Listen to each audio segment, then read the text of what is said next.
What is up, YouTube? It's your boy GDG, man. Welcome back to the channel. I hope you guys are having a blessed day. Your boy's been blessed, all glory to God. But if you read the title, you already know what's about to go down. This is my first ever story time. I have a bunch of stories that I want to share with you guys, but this is going to be my first story time. It's going to be about the time where I almost got my car stolen. It's one of the craziest nights that's ever happened to me. So sit back, get some hot Cheetos, get some Takis, and just sit back, relax, and enjoy the story. Let's get it, man. Let's get it. So before I start the story, I'm gonna go ahead and set up the scene. You guys need to know the details and know what's going on. You need to know the background story, everything. This happened around my senior year, so not too long ago, maybe like 3-4 years ago. I had just started my first job ever. It was at a restaurant called Golden Wok, which is a Chinese restaurant if you're not familiar with it. Since I was going to school, my shifts were super late. I would get out of school. I would actually go to my grandma's and hang out until it was time for me to go to work. And my shifts were typically around like 6 p.m. to like 10 p.m. or even sometimes 11 p.m. if we had to stay and clean and stuff. So I was getting out late out of work because I was getting out of school, or I was going to work after school. And the neighborhood in which the restaurant is, it's not the safest. I'm just gonna say it's pretty sketchy. It's just sketchy all around. You can imagine I'm getting out of work at a late time, 10 p.m. 11 p.m.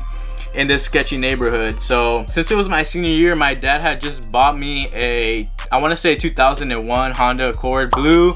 It wasn't the best car. I would stay stranded. I had to put gas when it would get half empty because the gas meter, whatever you call it, it didn't work. So I actually didn't know how much gas I had. But it was my first car, so it was my freedom. I loved that car because I could drive wherever I want, go to work, go to school without having my parents drop me off. So I love this car. It was a blue car. It wasn't something crazy. It was an old car. It wasn't like expensive. Now that you have the details in the background, let's go ahead and hop into the story. It was a normal day. I went to school, I did my work, got out of school, went to my grandma's. I hung out there for however long it was until it was time for me to go to work. So here's the thing, usually when I go to work, I park by the restaurant, but a little bit further out. Usually the parking spots that are close to the actual store, the restaurant, usually they're taken, so usually I park a little bit further. But right next to the Golden Wok, catty corner, there's a church. There's a church right here, and they have little parking spots too, but usually I don't park there because it's a church and sometimes they have service and stuff. Usually I just park further away from the Golden Wok over here by myself. But for some reason, this particular day, I felt like, I'm just gonna park by the church because it's closer to a building. It's not like out in the open. For some reason, I just had a gut feeling, I'm in a sketchy neighborhood. I get out late. I decided to park in front of the church, because there's more people. And it's less likely for something to happen. I get out of my car, I go to work like any normal day, right? I went through my job, 7 o'clock came, 8 o'clock came, finally 10 o'clock came. I clock out, and remember it's dark outside. I clock out with my employee card like any other day, and I start walking to my car. There I go, walking to my car in the dark. I get to my car, I unlock it, I get in my car.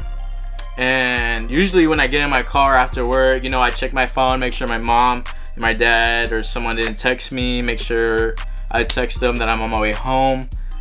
And all of a sudden, I'm sitting in my car. I cannot make this up. I'm sitting in my car, and all of a sudden a car just comes out of nowhere and just stops right behind my car. So he has me trapped because I can't go forward because the church and the curb is right there.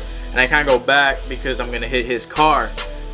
So this dude has me blocked in. And remember, it's 10-11 p.m. at night. It is dark in a sketchy neighborhood. This car just comes and blocks me off. I'm thinking, what is this guy about to do? Like, am I gonna die today? Is he gonna kill me? These crazy things start going through your head. I was so nervous, guys. When I say I was nervous, I mean I was nervous, guys. I was nervous. and I'm just like, what's about to go down? Because imagine, it's super late, it's a really sketchy neighborhood, and this dude just blocks me in. Like, he could have parked anywhere else, but he decides to park right behind me and block me in. So then all of a sudden,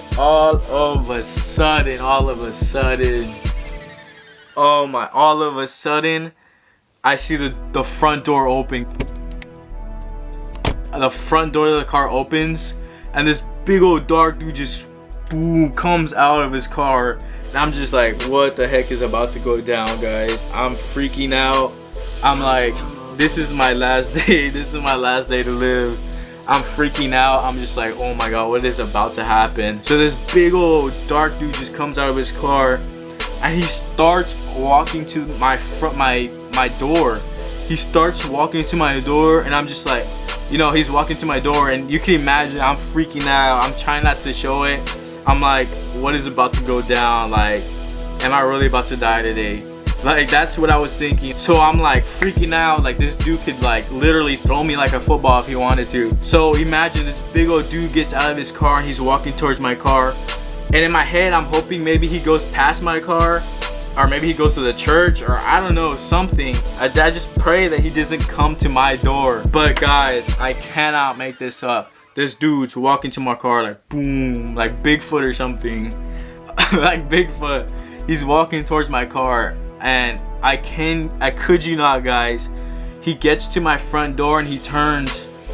Like, I'm like, dude, what is this guy about to do? I see him at the corner of my eye. He's like standing at my window, and all of a sudden he just